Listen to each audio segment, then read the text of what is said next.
Most 80-year-olds can't do these 5 things. If you can, you're aging in reverse. They say age is just a number, but let's be honest, most people don't believe that.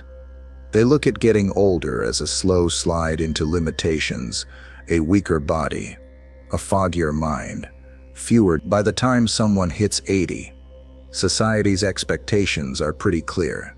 Slow down, sit back, and let the younger generations take over. But every now and then, you meet someone who completely shatters that image. Someone in their 80s who's still sharp, still strong, still pushing boundaries, and living with fire in their soul. And when you see it, really see it, something inside you wakes up. You start to realize, maybe aging doesn't have to be what we were taught. Maybe we've been fed the wrong story. Because while most 80-year-olds are slowing down, there are a few rare ones who are somehow speeding up. Not in years, of course, but in energy, clarity, strength, and spirit. It's almost like they've figured out how to live in reverse. And no, it's not magic, and it's definitely not luck. It's choices. It's habits. It's mindset. It's deeper than skincare routines or supplements. This is about how they live. And here's the wild part. You don't have to be 80 to unlock this. In fact, the earlier you start, the better. Because these 5 things we're about to talk about, the 5 things that most 80-year-olds can't do, are powerful markers of someone who's beating the clock. If you can still do these things, you're not aging the way the world expects. You're aging in reverse.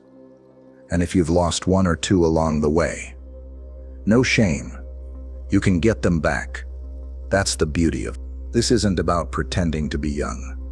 It's about becoming ageless. So wherever you are in your life right now, whether you're 30 or 70, lean in.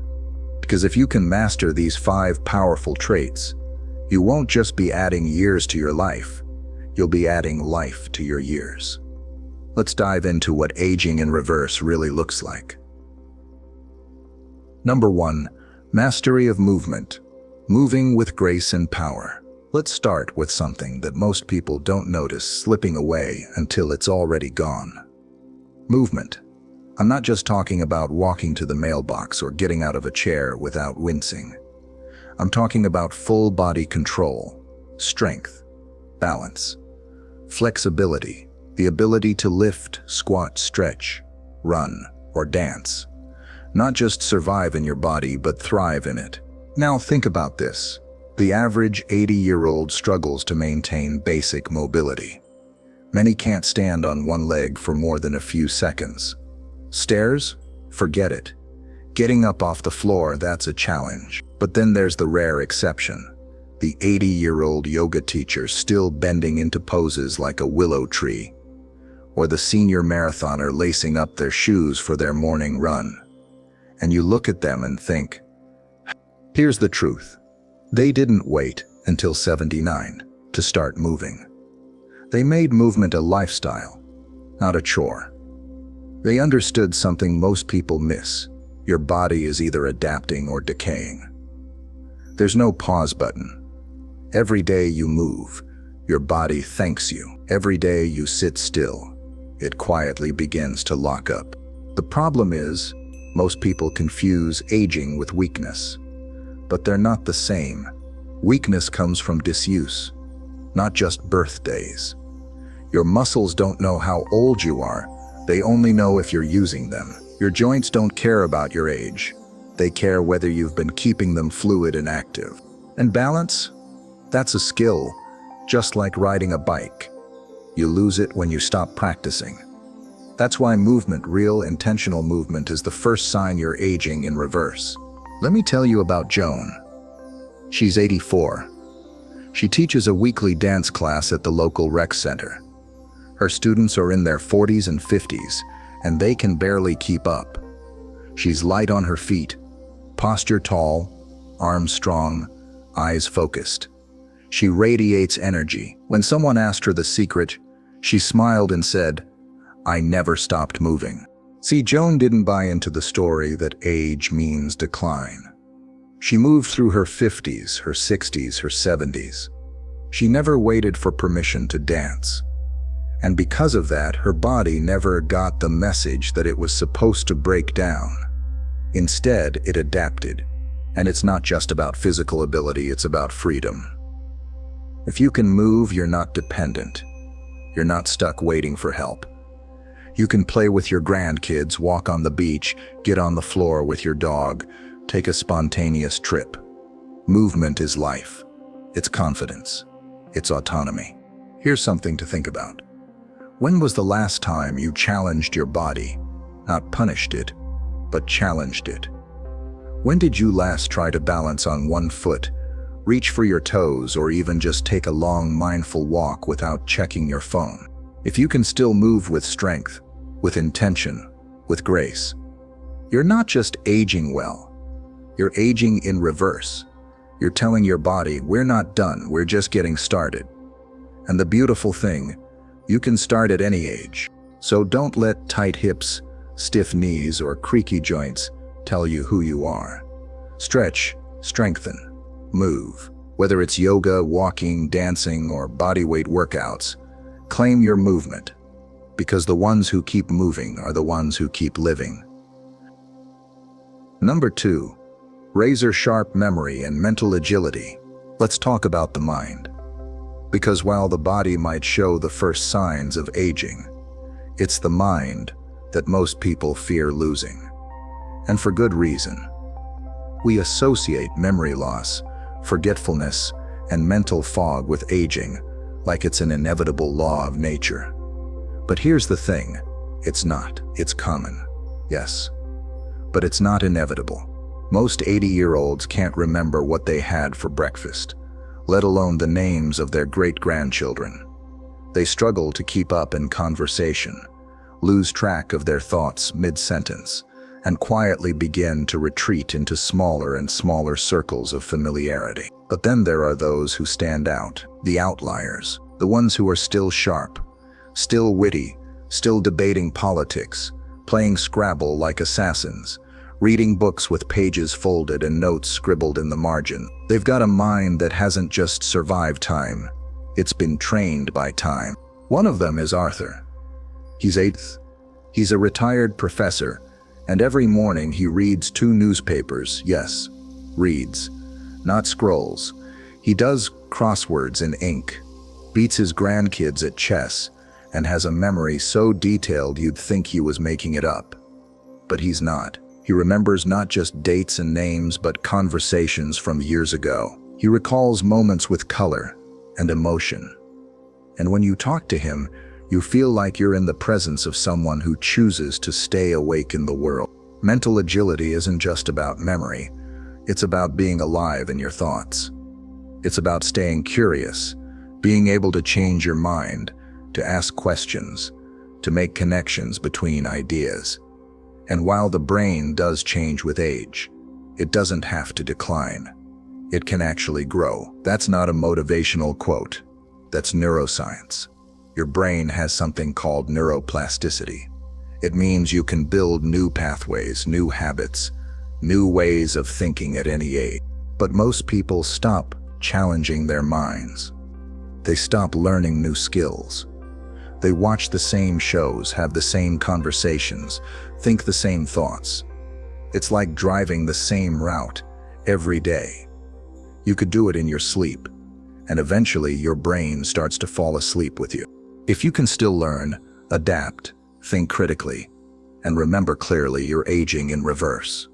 You're keeping your brain young by using it, not just storing it like a relic. So what keeps the mind sharp? Reading, writing, conversations with people who challenge you, learning new languages, playing music, solving puzzles, getting interested in something deeply enough that it pulls you out of your mental autopilot. And maybe most importantly, staying present. The more you practice awareness in your daily life, the more anchored your memory becomes. This isn't about avoiding forgetfulness entirely. Everybody misplaces their keys now and then. It's about refusing to surrender your mind to time. It's about believing that your intellect, your creativity, your curiosity, those don't have expiration dates. So if your mind is still sharp, if you're still learning, asking questions, remembering the details others forget, then you're not aging in the traditional sense. You're evolving. You're sharpening the most powerful tool you have. And that means you're not just surviving this chapter of life. You're writing it in bold. Number 3, emotional strength and calm. Let's be real. Life doesn't get easier with age. In fact, in many ways, it gets harder. You experience loss. People around you change or leave. Your body presents new challenges. The world doesn't slow down for you. It moves on faster than ever. So it's no wonder that many people, by the time they hit 80, feel overwhelmed, bitter, lonely, or fearful. Emotional exhaustion starts to outweigh emotional resilience. But every once in a while, you meet someone who defies all that. Someone who has grown wiser, not warier. Someone whose presence feels calm, grounded, and unshakable. These are the people with emotional strength. And most 80-year-olds, quite honestly, don't have it. Not because they're weak, but because they've never been taught how to process emotion, how to regulate it, or how to rise above. But those rare few who do, they're like emotional anchors in a chaotic world.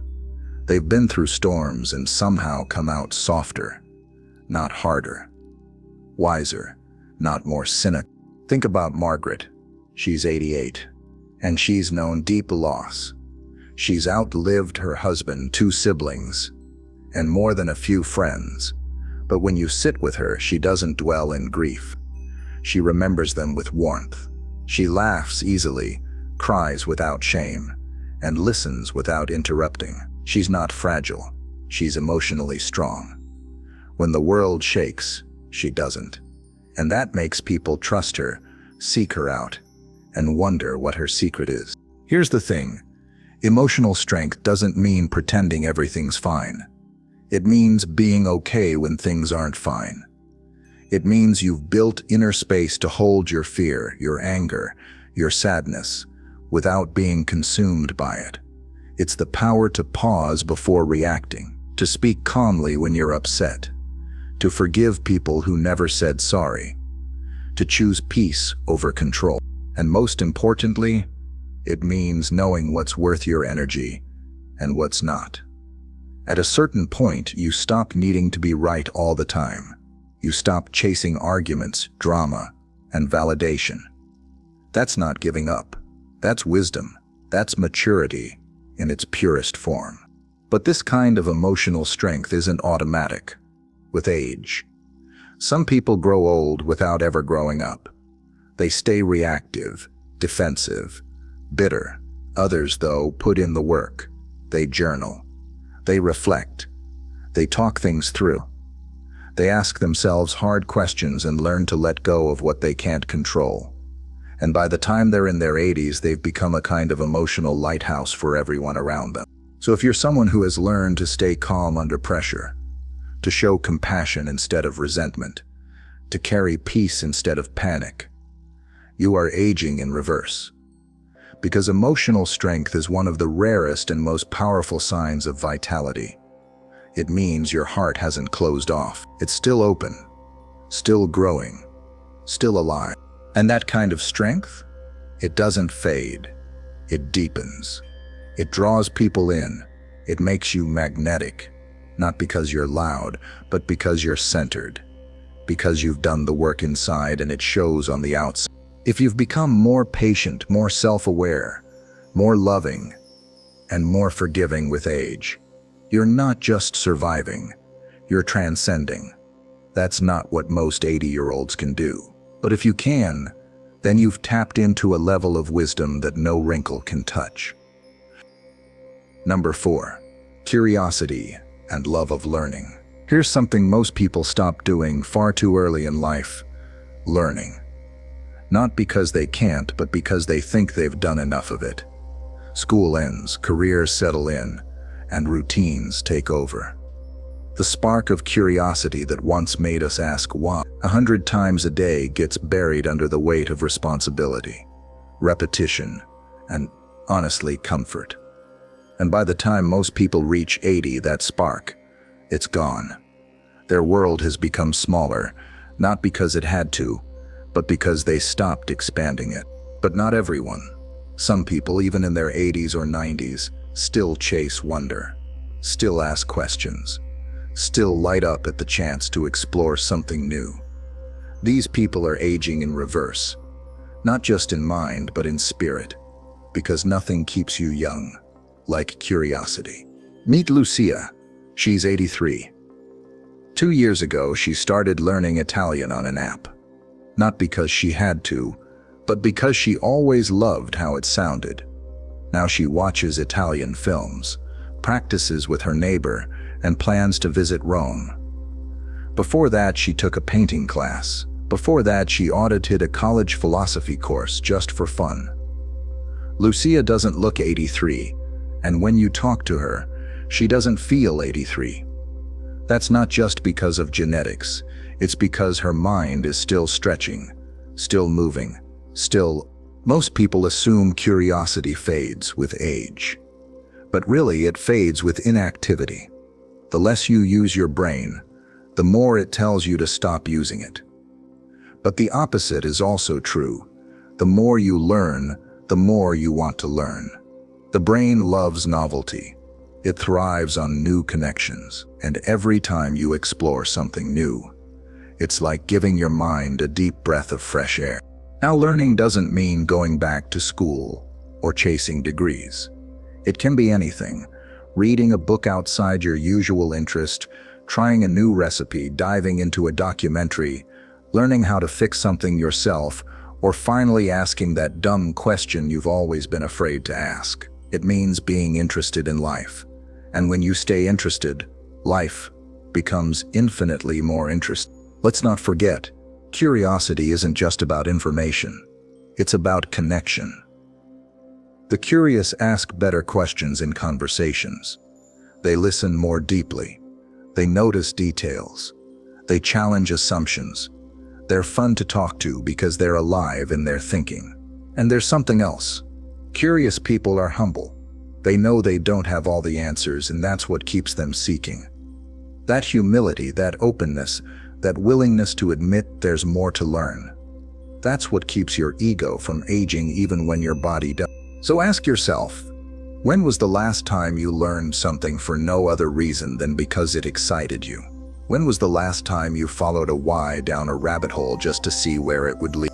If you're still curious, still hungry to learn, to discover, to understand, you are not aging the way the world expects you to. You're not shrinking with time. You're expanding. You're evolving.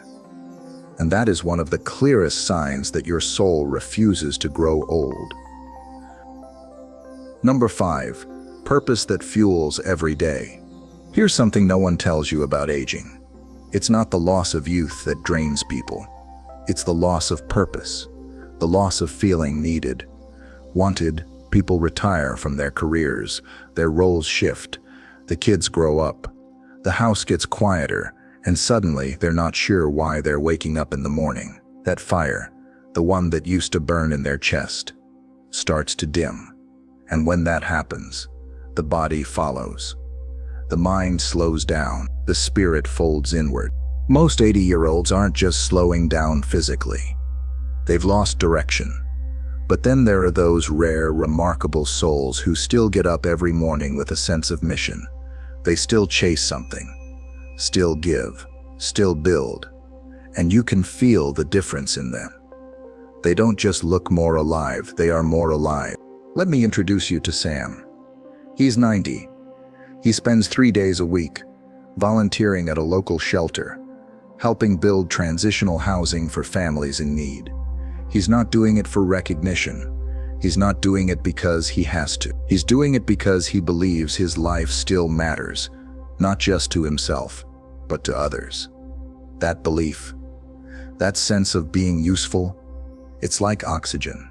It keeps him going, and it shows in the way he moves, speaks, laughs. He's not waiting to be taken care of. He's showing up to serve, and it gives him energy you wouldn't believe. Purpose isn't something you have or don't have. It's something you cultivate. It can change over time. When you're young, maybe your purpose is to grow, to build, to achieve. As you age, it may shift to guide, to teach, to give back. But the need for purpose never disappears. It's one of the most basic human needs, and when it fades, so does vitality. Most people think retirement means you're done. Done working, done giving, done creating.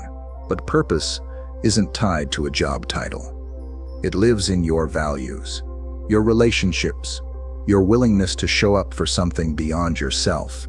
That could be mentoring someone, gardening with intention, writing letters, recording your story so future generations understand where they come from. Even small acts, when done with meaning, carry incredible weight. And here's the truth: people with purpose live longer. Studies show it, not just in years, but in quality. Purpose lowers stress, sharpens focus, improves sleep, and even boosts immunity. Why? Because when your life has direction, your whole system knows it's here for a reason. The body responds to meaning. The heart opens when it knows it matters.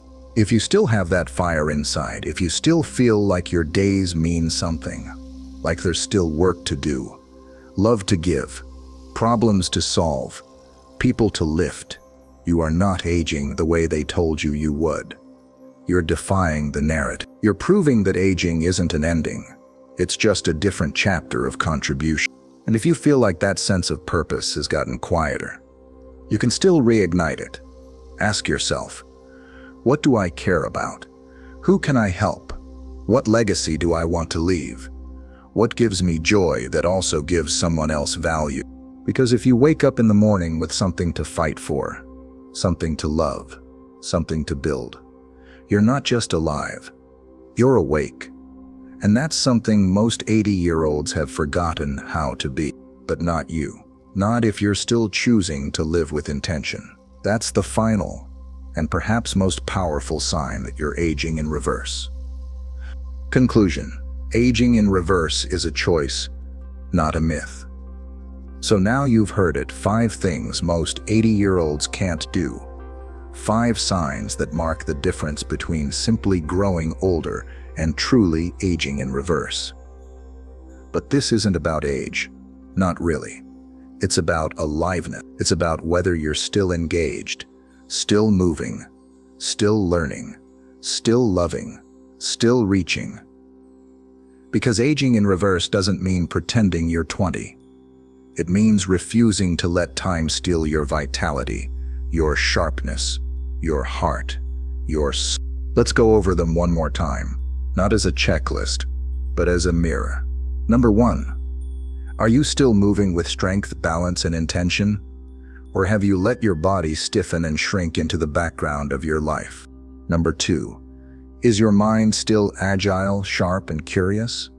Or have you allowed mental autopilot to take the wheel? Number 3.